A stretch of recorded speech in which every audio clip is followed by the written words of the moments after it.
Well, greetings to everyone. I hope this finds you well. If you have a Bible with you today, I invite you to go ahead and take it out and join me once again in the book of James. Today we'll be looking at a text starting in chapter 1 and verse 2. We are continuing on here with our series in the book of James that we began last week, and today we're going to begin to get into the heart of the book itself. Last week, as I introduced the book of James to you, I presented what I felt like was the context that gave rise to this particular letter. James is sometimes seen as a series of random ethical reflections on the Christian life, and it's perfectly good and fine to read it in that way. But I argued that whenever you consider the likely context of this early book, which was the persecution and scattering of the early church from Jerusalem, a unity actually begins to show itself. Today, we're going to start to see how that unified thought begins to make itself known in the book as James reflects on the difficulty of the present situation for these early Christian believers. He's going to ask his readers to consider it all joy as they face trials of various kinds. How do you do that? And why should you do that? That's going to be our subject for today. So I hope by now you found a Bible and you've opened it up to James chapter 1 and verse 2. Let's begin reading together, and I'll read all the way down to verse 18. Consider it pure joy, my brothers, whenever you face trials of many kinds, because you know that the testing of your faith develops perseverance. Perseverance must finish its work so that you may be mature and complete, not lacking in anything. If any of you lacks wisdom, he should ask God, who gives generously to all without finding fault, and it will be given to him. But when he asks, he must believe and not doubt, because he who doubts is like a wave of the sea blown and tossed by the wind. That man should not think that he will receive anything from the Lord. He is a double-minded man, unstable in all that he does. The brother, in humble circumstances, ought to take pride in his high position. But the one who is rich should take pride in his low position, because he will pass away like a wildflower. For the sun rises with scorching heat and withers the plant, its blossoms fall and its beauty is destroyed. In the same way, the rich man will fade away even while he goes about his business. Blessed is the man who perseveres under trial, because when he has stood the test, he will receive the crown of life that God has promised to those who love him. When tempted, no one should say, God is tempting me. For God cannot be tempted by evil, nor does he tempt anyone. But each one is tempted when by his own evil desire he is dragged away and enticed. Then, after desire has conceived, it gives birth to sin, and sin, when it is full grown, gives birth to death. Don't be deceived, my dear brothers and sisters. Every good and perfect gift is from above, coming down from the Father of heavenly lights, who does not change like shifting shadows. He chose to give us birth through the word of truth, that we might be a kind of first fruits of all that he created. Well, normally on Christmas Day, I like to take a picture of all the books that I have received for Christmas and post them on Facebook. As I got up on Christmas morning this year, Facebook itself reminded me that that is my usual practice. It showed me several pictures from years past where I had posted about some of the books that I received. This year was somewhat different, however. Number one, Oli and I decided not to exchange gifts this year because we had kind of a big Christmas last year when her brother and sister-in-law were here, so we wanted to save a little money this year. But secondly, Amazon really let us down this year. Along with Olya, my mother is the one who usually buys me a handful of books, but for some reason this year, most of them were delayed and didn't get here by Christmas Day. So, I know that you will find this incredibly sad, but I only had 2 books to open on Christmas morning. Can I hear a collective sigh of sympathy? I can't hear you online, but I trust that you're doing it. Well, one of the books that I did receive on time, I started to read about 2 weeks ago. The book is called Live Not by Lies. It is written by a man named Rod Dreher, who writes for the American Conservative magazine. Rod, interestingly enough, is a Greek Orthodox convert, but he does a lot of writing on contemporary issues. The title of the book is based on a speech given by Alexander Solzhenitsyn. You may recognize Solzhenitsyn's name. He was the great Russian dissident who wrote the Gulag Archipelago, which was the first book that exposed to the rest of the world the prison system of persecution that communists had established in Russia. Solzhenitsyn was exiled from Russia to the United States because of his writing, and so, in his last piece of correspondence to the Russian people, he encouraged them to live not by lies. In other words, he was encouraging them not to live by the lies that the culture, and in their case, the government, was telling them. The book is about what Rod Dreher sees as the coming soft totalitarianism. Now, I don't want you to worry that I'm going to venture into politics. I have no desire to do that, even though I realize that that is a political term. One of the things that I love about the Riverwalk congregation is that we have a plurality of political views present among our members, and yet we exist together in harmony and love. That is a testament to your Christ-likeness, in my opinion. It is one of my favorite things about this congregation. But even though the term is political in nature, it's really a cultural phenomenon that I'm concerned with. When Rod Dreher speaks of soft totalitarianism, he does not imagine that a dictatorship will form here as it did in Russia. But he does see or foresee, I should say, a kind of cultural pressure that in many ways will serve the same kind of function. To illustrate this, in the introduction of his book, he tells the story of a pizzeria in Indiana that came under intense social pressure. The pizzeria was owned by a couple who were evangelical Christians, and a reporter from the local news agency had come and asked them if they would be willing to cater parties for homosexual marriages. They said that they would not be willing to do that. When the reporter went public with a story, it brought terrible pressure and retaliation against that local pizzeria. They received hate mail, they received death threats. People on Twitter were calling for the place to be burned down or bombed, and they ended up having to close the restaurant for a while because of this social rage that happened from this story. Well, we have observed some of these things, and many of us have seen this kind of thing coming for a while. But each day we seem to have a new revelation of the reality that makes it in even more stark terms. And here's what's really interesting about the whole thing. Those who are opposing people who have what we might call traditional Christian convictions, they do not see themselves as rebels against the good. They actually see themselves as a movement that is morally superior to Christianity. Those of us with more traditional convictions are seen as oppressors, while those who have a newer, more open set of convictions are seen to be the moral liberators.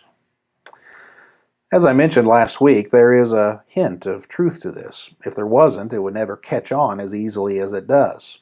Sometimes we Christians have been hypocritical and we have acted in ways that are contrary to love and that has brought real harm on people. Sometimes we've not been very sympathetic about those who struggle with certain sins and we have treated them poorly. There's no excuse for that, and we should repent of that where it is true about us. However, that's not nearly the full story. along with the hypocrisy that has sometimes accompanied the faith and always has since the beginning. It is also true that there is a certain self-righteousness present among those who think that they know better than those of us with traditional convictions, and they pursue it with a religious-like zeal. But the question all of this draws us back to is, how are you and I, as followers of Christ, going to respond to this very difficult cultural situation? Even when we are misunderstood, even when we are confident in our traditional convictions, how are we going to respond to these difficulties? Well, as I mentioned last week, I think James is going to help us with this. As we move towards our text here today, I will remind you of what we learned last week about the potential historical situation into which James was written. The early Christians had been scattered from their assemblies in Jerusalem and were being driven back among the places where they originally came from. As they did so, they went back to their homes and to their synagogues with new convictions about Jesus as the true Messiah of Israel. No doubt, they did not keep these convictions to themselves. Wherever they went, they taught this new understanding of Jesus as the true Messiah. However, as is easy to understand, they were not always warmly welcomed. Those who were firmly entrenched in the Jewish way of life could not see that Jesus was the Messiah because he did not look like what they expected their Messiah to look like. They expected a conquering hero, a great political leader. Who had ever heard of a crucified Messiah? It sounded ridiculous to many of them. The result was that many of these believers in Jesus were then put under a form of soft persecution. And by soft, I mean they were not being put to death or tortured or anything like that, but they were being shunned from their families and from their synagogues. And in some cases, this cost them their ability to make a living because that was tied to a good standing in their synagogue and their families. Their convictions in Jesus had literally caused them to become poor. The question that they faced because of this is similar to the one that we face in light of our cultural changes. How are they going to respond to this soft persecution? I'll tell you what the temptation is. The temptation is to fight back. It's to lash out. It is to take whatever power they have and try to increase it and go out and win the battle.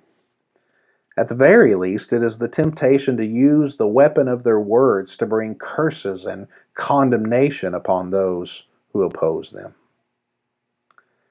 But that's not the way of Christ. When he came to fight the powers of darkness, he did not go into all-out warfare against them. Instead, he laid down his life and subverted the powers of darkness.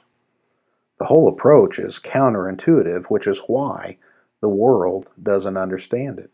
It's foolishness to them, even though to us who are being saved, it is the very wisdom of God. As James addresses his readers about how they are to handle the very difficult circumstances that they face, he is going to encourage them to follow the way of Christ, especially exhibited in the Sermon on the Mount. And this is going to come out several different ways in the book of James, but it begins in our text here today with an admonition to persevere under trials. Not only to persevere, but actually consider it pure joy. Look again at chapter 1 and verse 2. Consider it pure joy, my brothers and sisters, whenever you face trials of many kinds, because you know that the testing of your faith develops perseverance. And perseverance must finish its work, so that you may be mature and complete, not lacking in anything. According to James, the way to Christian maturity is by suffering well. And the way to suffer well is to consider your trials as pure joy. But we might rightfully ask at this point, what does it mean to consider it as pure joy? Well, first of all, it does not mean that we simply pretend that trials are not true suffering. They really are suffering, and we are not going to like it. We should not try to pretend to say that we do like it. If we have a way out from under the suffering, then we should definitely take it. Christians are not masochists who love suffering for the sake of suffering. Okay? So we should not pretend that the trial is really not a trial. But we should consider it as joy. As James spells this out for us here in the text, he tells us three things that we can do to help us consider our trials as joy. Number 1, verse 5, he says, if any of you lacks wisdom about how to consider your trials as a joy, you should ask God, who promises to enlighten us with wisdom. Look at verse 5. If any of you lacks wisdom, he should ask God, who gives generously to all without finding fault, and it will be given to him. Sometimes we read this passage as a standalone passage, and it's perfectly fine that we do so. I do think that it stands on its own merit, and we can ask God for wisdom about anything. But pay attention to the context here. When he tells us that we should ask God for wisdom, this is in the context of figuring out how to consider our trials as joy. This will not come naturally to us. It doesn't come naturally to anyone. But if we truly seek God and his wisdom and are not double-minded about it, God will give us the wisdom to do this. Secondly, in verse 9, he says we should take pride in our low position. The brother in humble circumstances ought to take pride in his high position, but the one who is rich should take pride in his low position, because he will pass away like a wild flower. Here is James admonishing the believers to take pride in the difficulty that they are facing. They've been cut off from their families, from the wealth of their communities, from their means of making a living. But James says, you should actually take pride in this difficult position, because actually, in God's eyes, it's a very high position. Those who are oppressing you, who have the better position, watch out. They're going to get theirs. They will pass away like a wildflower. But the believer, especially when he has to suffer for his faith, is actually a very high esteem in God's eyes. Our ability to do that would not be possible if it was not for the third thing that James tells them, verse 12. Blessed is the man who perseveres under trial, because when he has stood the test, notice this, he will receive the crown of life that God has promised to those who love him. Here is what allows the person in the present to endure the trial and even consider it as joy. For those who will persevere under such trials, they will receive the crown of life that the Lord Jesus has promised them. That's another way of saying, in the age to come, you will reign with Christ, and you will no longer endure such humiliation and suffering. The fortunes will be reversed, and you will not be disappointed with the results. James ends this opening section in a very interesting way. In verse 13, he says, "When tempted, no one should say that God is tempting me." Well, why would anyone say that? As we will find out when we get into chapter 3, apparently there were teachers among them who were not teaching what James is teaching here. Perhaps they were teaching, I should say, that you should lash back out and curse those who were persecuting them.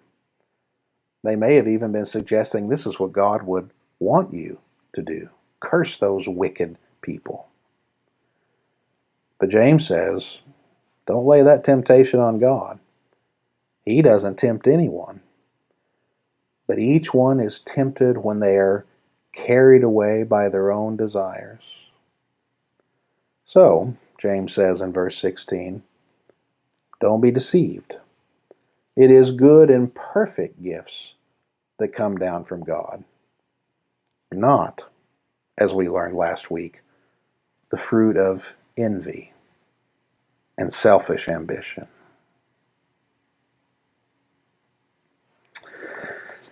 So, as we take all of this in and imaginatively rebuild the original context, this helps us to see how to deal with our own situation. Our situation is not nearly as difficult as theirs was, not yet anyways. Perhaps one day in the future it will be. But even now there are parallels. They lost their means of making a living. That might happen to us from time to time. Think about that pizzeria that I told you about in the introduction. They lost relationships to their family and their friends. That could happen to us in the future. They had a natural desire for vengeance, and that will certainly be a temptation for us. But James has shown us a better way, a way modeled on the life of our Lord and his teaching in the Sermon on the Mount. When we face trials, we are to throw ourselves on the mercy of God and to do our best to consider it pure joy. How are we going to do that? Number one, we're going to have to be steadfast in seeking God's wisdom. Part of that will mean controlling the content of what we let into our mind, because there are lots of people from lots of different perspectives who are trying to say that they are looking out for what is best for you. But have they modeled their lives on Christ? Number two, we're going to take pride in our low position.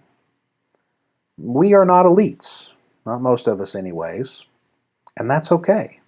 May actually be a good thing, for many of the proud will be brought low. But number three, we're going to keep our eyes firmly set on the good future that God has in store for us. Whatever may come to us in this earthly life, we have a grand destiny. We can put up with a little difficulty now because we know the magnificence of what is to come. Consider it pure joy. That's going to be a challenge, but I think it is a challenge that we are up to. God bless you, and may you have a good week.